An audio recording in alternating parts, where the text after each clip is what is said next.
I বন্ধুরা, এই যে দেখেন আমি লাউ ক্ষেত লাগাইছিলাম অনেকদিন আগে, রোদের তাপে আমি। সাংবাদিক পরিচয় কন্টেন্ট ক্রিয়েটর রিপন মিয়ার পরিবারকে হেনস্থার অভিযোগ পাওয়া গেছে। অভিযোগ করেছেন রিপন মিয়া নিজেই।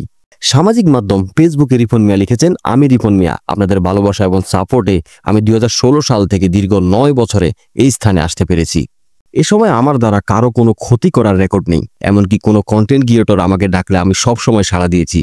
রিপন বলেন, আল্লাহর অশেষ রহমতে সময়ের সঙ্গে সঙ্গে যখন আমার প্রতি মানুষের ভালোবাসা বাড়তে থাকে, তখন আমার পেজ হ্যাকের চেষ্টা থেকে শুরু করে টিভি ইন্টারভিউ না দিলে প্রাণনাশের হুমকি পর্যন্ত দেওয়া হয়।